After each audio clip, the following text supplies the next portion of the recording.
tugas dari Bu Menteri Keuangan ke saya very clear. Mhm. Perbaiki DJPK, Mhm. reform DJPK. Mhm. Mhm.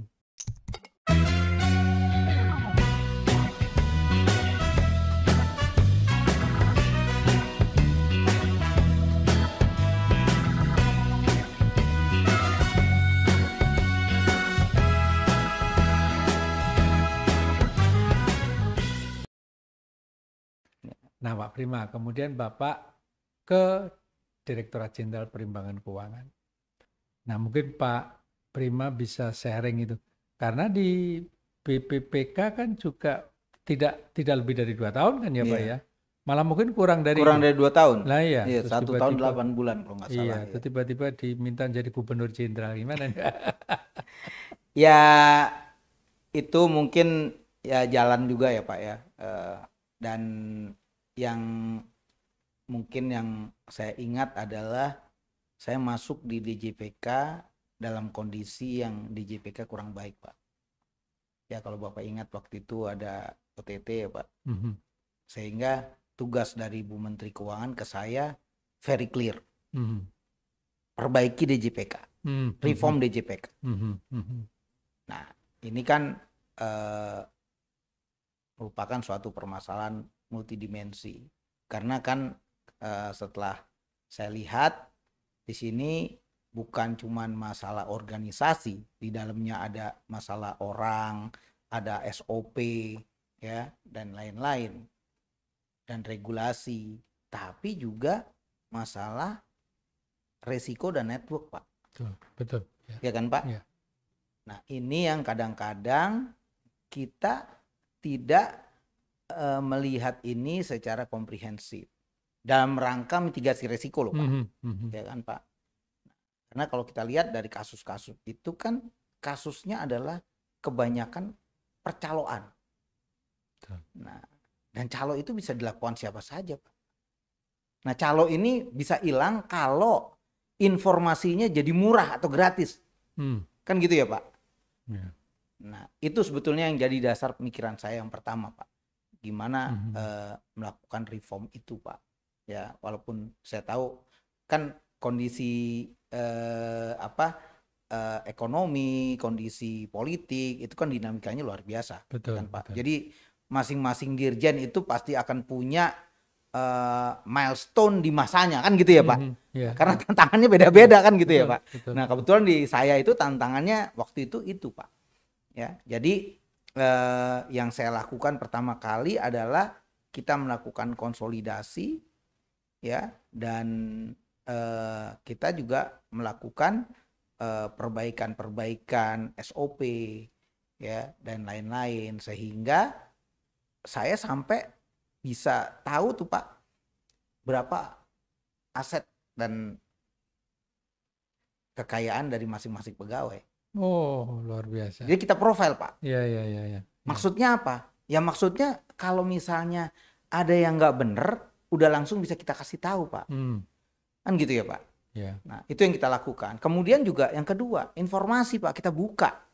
Jadi setelah itu, walaupun sebelumnya sudah dilakukan, ya saya waktu itu langsung setelah selesai DPR Pak, posting langsung di website, kita blast ke semua Pemda.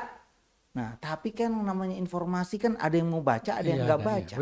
Betul. Ya kan Pak? Iya. Ya akhirnya calonnya datang juga kan gitu. Nah, jadi ini tantangan sampai sekarang yang terus terang ini walaupun ini jauh berkurang ya Pak ya. Tapi ya ini akan tetap ada. Nah, jadi ini yang kita lakukan. Kemudian hubungan tadi network ya Pak ya. Network dengan stakeholder. Stakeholder kita sebetulnya yang paling utama itu DPR Pak. Iya. Ya kan Pak, pada saat proses pembahasan ya waktu kita semua sumber daya kita itu akan habis untuk itu. Ya kan Pak. Tapi di sisi lain kita punya stakeholder lain yang bisa menjadi pendukung kita. Tapi kalau salah treatment jadi obstacle kan gitu ya Pak. Iya. Nah ini yang saya lakukan, saya langsung datengin Pak. Saya langsung datengin, oke, kita samain dulu. Tugas Anda apa, tugas kita apa. dengan tetangga sebelah Pak, dengan Iya. Kemendagri. Kalau ada yang sama, ya kita bareng aja.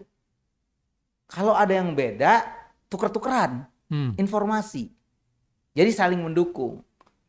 Ya di tatanan atas jalan baik Pak, tapi kan begitu tambah turun, ya ini pasti akan tambah kenceng kan gitu ya Pak ya. Ya biasalah Pak, birokrasi kayak gitu. Nah ini akhirnya ya kita melakukan pertemuan rutin Pak. Pertemuan rutin. Nah sampai akhirnya kita bisa bahas undang-undang HKPD sampai masuk ke DPR, itu perjuangannya luar biasa. Iya, saya kira itu nanti satu sisi yang perlu di-share Pak, karena tidak mudah itu melakukan revisi undang-undang HKPD yang intinya sebetulnya kan ini pembagian hak dan kewenangan. Iya. Dan ujung-ujungnya di sana itu adalah uang ya Pak ya. Iya. Saya kira belum. Monggo Pak. Betul. Nah jadi seperti tadi saya sampaikan, ya untuk supaya kita punya pemahaman yang sama, ya semuanya kita taruh di table Pak. Ini sangat tidak mudah Pak. Ya, jadi karena apa? Karena ada Undang-Undang 23 yang sebenarnya di dalam Undang-Undang 23 itu ada yang memasukkan unsur yang harusnya adanya di HKPD Pak, kan gitu? Ya kan Pak? Betul. Nah ini kan jadi agak ruwet gitu loh Pak. Ya tapi ya kita pelan-pelan Pak, kita jelaskan. Kemudian pembahasan di teknis dan bahkan kalau sudah mentok gitu, ya saya ambil alih langsung. Dan kita juga jelaskan ke stakeholder yang lain, ke Kumham, ke Setnek. Ya, ini loh gambarnya. Jadi kita sama sekali tidak ingin mengambil alih atau mengkooptasi tugas dan fungsi institusi lain, ya, tapi lebih ke kolaborasi. Karena kita lihat Pak ya, permasalahan sekarang, makanya kita dorong undang-undang HKPD, itu yang pertama adalah kita tahu transfer ke daerah jumlahnya sekarang udah luar biasa besar. Ya, betul. Dari zaman pertama kali dulu ya Pak ya, itu yang jumlahnya cuma sekitar 80 triliun. Sekarang kan udah sempat lewat 800, walaupun sekarang turun lagi jadi sekitar 760. Dan itu jumlah itu kan sudah sepertiga Pak ya? Sepertiga lebih Pak. Dari 30%. Sepertiga. Nah ini suatu hal yang harus jadi perhatian kita. Nah sementara kalau kita lihat, kita kalau ditanya output, outcome, kinerja, kan kadang-kadang susah kita jelasinnya Pak. Ini duitnya jadinya apa? Nah ternyata begitu kita lihat porsi yang terbesar daripada belanja di APBD, karena TKDD ini kan itu jadi 70% Pak, ya kan Pak? Di APBD itu sumbernya dari TKDD. Iya, most likely dari transfer. Most likely itu sekitar itu. Ya, walaupun untuk provinsi-provinsi yang bagus ada yang mereka lebih besar pakai Jawa Tengah, Jawa Barat, itu mungkin dia bisa 50% lebih itu dari PAD-nya. Nah, tapi in general seperti itu. Nah, jadi ternyata begitu kita dalamin, makanya kita punya dashboard, Pak. Jadi sistem informasi yang mungkin dari zaman Bapak dulu, ya Pak Budiarso, ya ini kita perbaiki terus dan kita collab Pak dengan Omspan, dengan sistem yang lain, dengan sistemnya daerah. Di situ kita bisa potret Pak. Nah ternyata belanjanya daerah paling banyaknya belanja pegawai. Ya. Belanja pegawainya itu kalau dari APBD itu kisarannya 32-34%. Itu belanja pegawai. Kalau dari DAU, karena kan biasanya dari DAU Pak, itu sampai 64% Pak. Jadi kan DAU kita udah nggak bisa dipakai buat apa-apa Pak. Iya. Gitu, karena habis buat belanja pegawai. Nah ini juga makanya undang-undang HKPD ini bisa mereform bukan cuman hubungan antara pusat dan daerah, tapi yang pusat juga harus direform gitu loh maksud saya. Ini bukan cuma daerah nih, kita bicara dua-duanya. Nah itu, kemudian program dan kegiatan itu jumlahnya luar biasa besar Pak. Kegiatan bahkan bisa sampai 300.000 Pak. Jadi kalau kita bayangkan 542 daerah ya provinsi, kabupaten, kota punya program sampai 300.000 atau kegiatan 300.000, itu berarti kan satu daerah banyak sekali Pak kegiatan. Dan kalau kita mapping banyak yang sama Pak. Nah ini yang lagi kita tata nih Pak. dengan undang-undang HKPD ini. Jadi di dalam undang-undang HKPD itu ada yang pertama adalah bagaimana kita memperkuat fiskalnya daerah, ya, sehingga kalau fiskalnya kuat maka yang namanya ketimpangan horizontal dan vertikal ini akan berkurang. Nah, dan memperkuat fiskal itu bisa dua cara, bisa dari transfernya diperkuat, bisa juga PAD-nya diperkuat, kan gitu ya Pak. Yeah. Nah, jadi ini kita jalanin bareng Pak. Nah kemudian juga sinergi Pak antara pusat dan daerah dari segi kebijakan fiskal. Ini maksudnya apa? Jadi COVID ini bener-bener ngasih contoh kita bahwa kita emang harus bareng-bareng Pak. Kalau yang selama ini orang melihat, oh ini anggarannya dari pusat aja kesehatan misalnya. Nah sekarang dengan pandemi COVID kan daerah kita minta Pak. Untuk chip in. Walaupun sebenarnya nggak chip in bener karena itu kan sebenarnya duit udah ada dari kita juga kan gitu Pak. Ya, nah cuma ya earmarking, refocusing kan kayak gitu Pak. Dan ini berjalan baik Pak. Jadi ya COVID ini benar-benar anugerah Pak dari sisi kebijakan. Jadi akhirnya daerah tuh bisa paham walaupun teriak Pak. Ya karena namanya uang yang tadinya bisa buat jajan akhirnya jadi ya kan Pak dipakai buat beli baju padahal buat kepentingannya sendiri kan gitu ya Pak. Buat beli vitamin gitu. Nah, ini kan kadang-kadang orang beda ya Pak. Nah, itu ini bisa kita lakukan. Jadi ada sinergi, tadi ada penguatan kapasitas sehingga tadi ketimpangannya turun dan yang paling penting adalah di sini kita juga mendorong daerah itu punya kompetensi lebih baik Pak untuk mengelola keuangannya. Jadi nanti mungkin BPPK bisa ketiban pulung Pak. Dalam artian harus juga mendidik aparat Pemda Pak yang di bidang keuangan. Karena sekarang kan Dukcapil gitu Pak ya. Itu kan mutasinya ya antara mereka sendiri kan gitu. Nah mungkin nanti ke depan modelnya akan seperti itu Pak. Iya betul. Jadi yang ngurusin keuangan ya harus tahu keuangan. Bukan berarti dia nggak boleh dipindah. Dia boleh pindah, tapi yang ganti ya harus punya sertifikat. Harus tahu, betul. Iya Pak. Nah, kita prediksinya dengan tadi ya transfernya kita benerin, DAU-nya kita perbaiki, kemudian DBH dan lain-lain dari segi transfer, kemudian kapasitas fiskalnya, PAD ini kita perbaiki. Ini nanti harapannya ya daerah akan menjadi semakin baik Pak. Itu sih sebenarnya Pak. Cita-citanya dari undang-undang HKPD itu seperti itu Pak. Iya, saya kira Pak Prima ini sebuah milestone yang luar biasa. Karena kan undang-undang rencana untuk merevisi undang-undang HKPD itu kan sudah saya kira sejak 7-8 tahun yang lalu. Betul. Prosesnya selalu ada handicap dan akhirnya pada saat Pak Prima handle, alhamdulillah ini bisa selesai. Alhamdulillah. Ini sebuah milestone lagi dan ini malaikat juga nyatet lagi tuh. Ini pahala untuk Pak Prima ini. Pak Prima, tapi mungkin bisa di-share kepada pemirsa Pak ini di Undang-Undang HKPD itu milestone apa Pak yang betul-betul penting gitu ya, yang berbeda dari pengaturan-pengaturan sebelumnya Pak? Baik. Jadi tadi pilarnya tadi udah saya sampaikan ya Pak ya. Nah kemudian milestone-nya adalah yang pertama dari segi transfer Pak. Transfer ke daerah. Ya kita sekarang nyebutnya udah bukan TKDD lagi, tapi TKD. Kenapa TKD? Karena dana desa itu harusnya masuk di dalam TKD. Ya, mestinya begitu. Iya, jadi sekarang kita benerin nih Pak. Jadi TKD, kita nggak boleh lagi ngomong TKDD. Nah itu Pak, itu. Nah dengan demikian, maka semua komponen daripada transfer ini menjadi satu kesatuan yang terintegrasi. Nah, yang pertama dari segi DAU, Pak.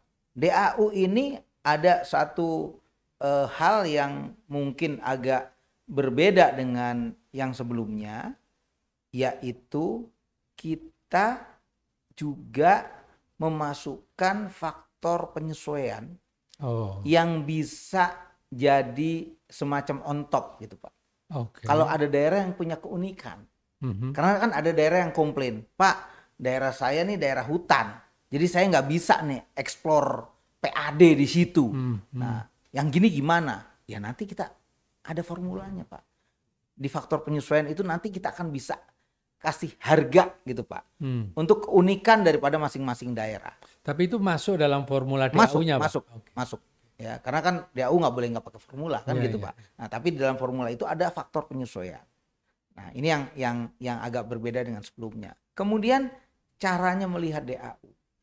Kalau DAU yang sebelumnya ini kita kan ngelihat dari data-data yang kita ada. Nah, kemudian dimasukkan ke dalam formula, kita dapat di dalamnya ada jumlah penduduk, ada luas wilayah dan lain-lain, Pak. Ya. Nah, di sini kita kedepankan adalah layanan, Pak. Jadi gimana DAU ini bisa untuk memberikan layanan publik, Pak? Karena kita pengen nanti setiap daerah itu layanannya sama. Saya ngurus KTP di Jakarta sama ngurus KTP di Purwokerto sama di Papua itu ya sama gitu Pak. Nah ini yang costingnya ini kita perbaiki Pak di situ. Sehingga DAU ini harus bisa mengcover itu. Walaupun kita tahu yang namanya TKD ini kan kita punya constraint APBN. Betul. Nah jadi itu tetap kita masukkan Pak. Sesuai dengan kapasitas APBN. Nah, jadi ini nanti akan ada perubahan. Kemudian DAK juga. Pak Ya, Prima, saya silakan. jelas sedikit Pak. Pak Prima, kalau dulu itu kan ada kebijakan hold harmless, artinya DAU satu daerah itu diusahakan jangan sampai turun gitu. Dalam konteks yang baru ini bagaimana Pak? Dalam konteks yang baru ini untuk transisi nih Pak, karena kita kasih transisi selama 5 tahun, itu kita masih akan berikan hold harmless. Karena apa? Karena belum duduk Pak formula yang baru, kan gitu ya Pak. Betul. Nah nanti setelah 5 tahun Pak, ini kita betul-betul yang namanya asimetrik DAU. Ya. Jadi masing-masing daerah itu nggak bisa ngiri Pak, karena semua ada hitungannya. Nah jadi maksud saya ya istilahnya udah nggak ada lagi hold harmless. Betul. Gitu Pak. Sebetulnya itu ide yang bagus. Iya. Hanya dirjen berikutnya yang sulit itu. Iya, ya itu PR buat dirjen berikutnya. Enggak Pak, langsung lanjut. Nah itu Pak. Kemudian DBH juga Pak. DBH ini yang menarik adalah kita bisa memberikan DBH untuk daerah pengolah. Jadi kalau ada minyak, ada daerah yang mengolah minyaknya selama ini nggak dapat Pak. Dulu kan hanya penghasil ya. Iya, sekarang dapat. Pengolah. Kemudian daerah tetangga yang dulu kan hanya satu provinsi. Iya. Jadi yang ribut itu Blora Pak. Blora itu tetangganya Bojonegoro. Iya. Tapi Banyuwangi dapat dari Bojonegoro, yang tetangga sebelah nggak dapat. Nah ini nanti bisa mendapatkan. Iya. Yang kelewatan truk juga dapat Pak? Iya dapat. Pokoknya yang eksternalitas itu dapat Pak. Betul. Kemudian juga kita mulai memperkenalkan DBH untuk sawit Pak. Oh ya, sawit ya. Jadi ini menarik karena memang tuntutan dari daerah kan luar biasa. Tapi ya kita taruh yang benar. Dalam artian gini, yang namanya bagi hasil itu kan ada hasilnya dulu baru dibagi. Iya betul. Jadi jangan sampai pada saat tidak ada hasilnya minta dibagi. Kan gitu. Karena ini kan harga kan komoditas kan fluktuatifnya luar biasa Pak. Ya Pak, ya sebenarnya minyak juga sama Pak. Tapi kan sawit ini kan lebih lebih volatile gitu ya Pak ya. Nah, jadi itu pada saat pembahasan saya sampaikan Pak. Jadi ya kalau ini dan masuk Pak itu. Masuk Pak. Masuk. Jadi berarti T+1 ya Pak ya? Apanya Pak? Perhitungannya. Bukan di tahun itu juga kan? Perhitungannya gini Pak. Jadi kalau dasar perhitungan sekarang kita T-1 Pak. T-1 ya bukan. Tapi tetap nanti akan ada adjustment yang kurang bayar lebih bayar. Tapi udah tinggal dikit kan Pak? Iya. Kalau dulu kan kita nggak nyebut itu. Akhirnya kan jadi kurang bayarnya tuh jadi banyak terakumulasi. Betul, kan gitu ya Pak? Tapi itu sih Pak. Artinya basisnya tetap di tahun T ya Pak ya. Basisnya walaupun tahun T. Pembayaran di mukanya ya Pak ya itu berdasarkan T-1. Betul. Oke Pak. Ya. Sawit terus apa lagi Pak ya? Ya itu sawit. Nah kemudian juga yang menarik adalah di DBH ini kita memberikan tambahan buat daerah. Jadi yang DBH itu untuk yang CHT itu kalau nggak salah itu kita naikkan tuh Pak. Oh, CHT Jadi ya Pak jadi ya. porsinya lebih tinggi. Oh Nah gitu ya Pak kemudian ya. juga dari segi eh, yang lain kita juga memperkenalkan option. Oh ya, option. Ya, Oh. optionnya tapi untuk yang provinsi ke kabupaten kota. Oh. Kenapa? Karena kabupaten kota kadang-kadang merasa dia nggak dapet itu Pak, nggak dapet jatahnya secara tepat waktu. Hmm. Nah ini juga akibatnya saldo di perbankan untuk provinsi-provinsi kan tinggi Pak. Ya Ya ya ya karena ya. DBH-nya nggak dibagi-bagi. Betul Nah betul betul itu. ya. Nah jadi kalau kita Ya. bikin option kan otomatis langsung split Pak. Ya. Nah ini ya walaupun ini butuh proses ya Pak. Ini yang harus kita lakukan. Nah itu dari segi DBH. Jadi kalau kita lihat dari DBH yang diperbaiki ini maka daerah akan mendapatkan kondisi yang better off Pak. Gitu. Jadi Ya. karena ada tadi tambahan dan juga PBB yang untuk P3 perkebunan Pak, perkebunan itu juga kita berikan 100% Pak. Oh gitu Tadinya ya sekarang. 90, sekarang Oke. 100%. Walaupun nanti mungkin ada biaya operasional yang dilakukan oleh kantor pusat atau Jakarta ini atau Direktorat Jenderal Pajak ya atau siapapun nanti yang melakukan itu kan ya itu harusnya bisa di bagian yang bisa diperhitungkan. Tapi kan itu kan nggak besar Pak. Iya, Tapi iya. in prinsip ya 100% itu diberikan.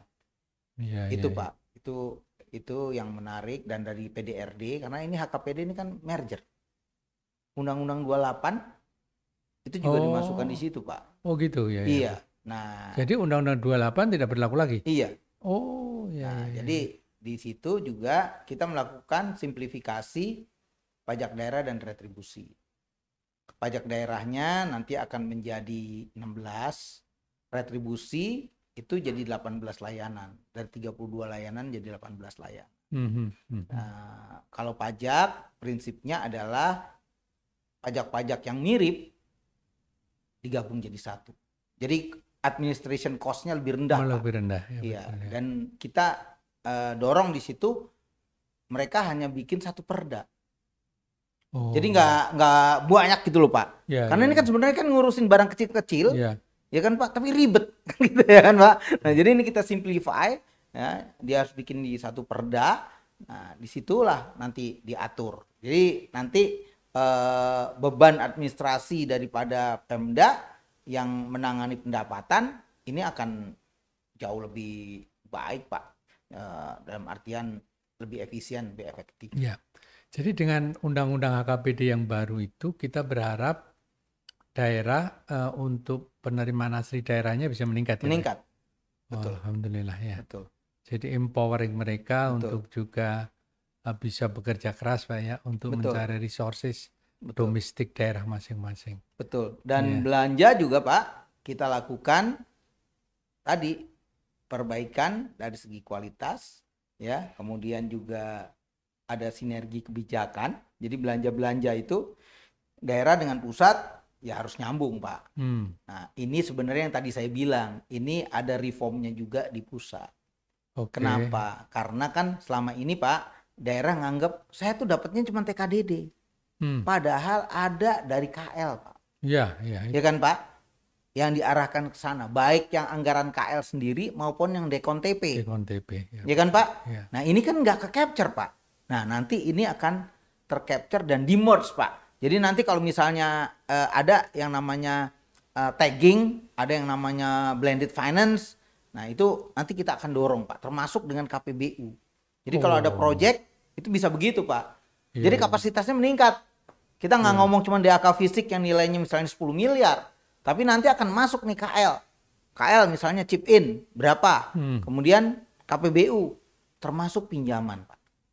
Nah ini perluasan yang saya rasa good news gitu Pak buat daerah. Dan juga kita memperkenalkan yang namanya SWF untuk daerah-daerah yang duitnya banyak. Oh gitu Pak? Iya Pak, karena jadi, kan sekarang banyak. Mereka kita minta untuk partisipasi atau membentuk itu? Membentuk Pak. Membentuk? Membentuk. membentuk SWF. Nah, nanti penggunaannya kita arahkan. Luar Gitu, biasa Pak. ini. Jadi bisa ada yang periode lebih panjang lah bisa digunakan. Itu, Pak. Jadi nampaknya landasannya adalah melihat perimbangan keuangan jauh ke depan ya Pak ya. Iya. Dengan mempertimbangkan segala tantangan dan permasalahan yang dihadapi pada Iya. masa kini ya Pak ya. Saya kira ini menarik sekali nih Pak Prima. Mungkin satu waktu nanti secara khusus kita Iya, bisa diskusi betul. masalah itu. Tapi Pak Prima, mungkin yang menarik lagi adalah isu yang berkaitan dengan dana otsus dan keistimewaan. Ya. Ada perubahan nggak Pak di dalam undang-undang itu Pak? Ya, jadi ini juga sebetulnya sesuatu yang perlu untuk disampaikan. Jadi undang-undang otsus untuk Papua itu telah dilakukan revisi, Pak. Oh, sudah ya Dan Pak ya. iya, Oke. dan besarnya meningkat, yang tadinya 2% dari DAU sekarang jadi 2,25. Nah, perubahannya cukup signifikan, yaitu dari segi penyalurannya itu nanti bisa disalurkan langsung ke kabupaten kota selain provinsi. Oh, Kemudian jadi sudah ada virtual account yang langsung serut ke ya, daerah tingkat 2 ya Pak ya. iya, Luar biasa ya. itu dan kemudian juga nanti semuanya ini dikaitkan dengan kinerja dan perencanaannya itu terintegrasi. Jadi waktu ngerencana ini bareng-bareng Pak, Bappenas, kementerian-kementerian terkait semuanya undang daerahnya Pak. Oh, Nah, kemudian nanti diajak ngomong, oke ya, jadinya begini, gitu Pak. Jadi ya kita melakukan assistance lah Pak, supaya ini penggunaannya bisa lebih tepat sasaran. Karena kan kita lihat silpanya masih banyak tuh Pak. iya Dari Pak ya. Otsus Papua khususnya ya, Pak. Betul. Itu Itu PR tersendiri untuk diskusi kemudian tuh Pak Iya. Prima. Terima kasih sekali Pak Prima karena ini waktunya Pak Prima sangat padat sekali. Terima kasih. Tetapi saya kira mungkin the final closing remark Pak ini. Dalam konteks seperti yang sekarang ini kan, ini anak-anak muda di Kementerian Keuangan Kak, memerlukan sebuah pemahaman bagaimana perjuangan anak-anak muda ini untuk memberikan dharma baktinya kepada bangsa dan negara. Tentunya memang tetap harus dikaitkan dengan kesempatan mereka mengembangkan diri dan menempatkan prestasi. Syukur-syukur seperti Pak Prima, jadi masih muda udah jadi eselon 1 gitu ya Pak ya. Ada semacam pesan, saran begitu Pak kepada generasi muda khususnya di Kementerian Keuangan. Iya. Monggo Pak. Baik, makasih. Kalau saran saya Pak, jadi ya kita sekarang tantangan daripada generasi muda adalah generasi yang instan. Jadi kan karena makannya mie instan. Jadi bumbu semua ditaruh, kasih air panas jadi gitu loh Pak. Gitu Ya, dalam waktu singkat jadi. Nah, ini yang mungkin perlu adanya perubahan mindset. Kalau hasil yang cepat itu tetap harus, tapi prosesnya harus betul-betul dinikmati gitu Pak. Jadi maksud saya ini butuh militansi gitu Pak. Karena kan kalau kita punya cita-cita untuk mencapai cita-cita itu kan ada jalannya. Betul. Nah, jalannya ini yang agar bisa dinikmati. Karena kalau kita tidak menikmati jalan akhirnya maunya mie instan. Karena mie instan sama mie godok itu pasti lebih enak mie godok. Mie godok ya. Kan gitu Pak. Betul, apalagi ada telur mata Iya. sapi. Nah, jadi mungkin itu Pak gampangnya gitu Pak. Baik, terima kasih sekali Pak Prima waktunya, pencerahannya. Saya kira banyak hal yang bisa menjadi inspirasi generasi muda Pak untuk menjadi lebih maju ke depannya.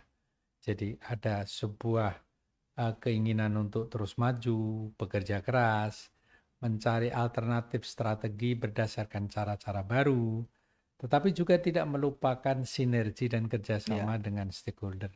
Saya kira ini luar biasa Pak Prima, terima kasih sekali atas waktunya Pak. Dengan sebuah permohonan nanti pada saatnya Pak, apabila ada waktu luang kita membahas khusus yang berkaitan dengan kebijakan perimbangan keuangan daerah.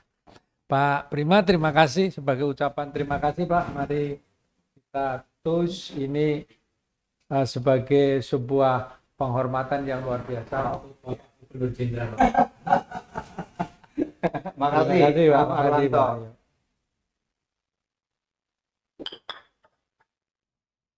Sobat Maestro, kita telah bersama-sama mengikuti pembahasan yang sangat menarik dengan Pak Prima, sebuah pengalaman perjuangan yang luar biasa dari sejak beliau sekolah, bekerja, yang mudah-mudahan ini menimbulkan inspirasi bagi Anda, generasi muda, untuk ke depan berjuang, untuk ke depan selalu lebih baik, untuk ke depan bekerja bersama-sama mencapai tujuan yang mulia.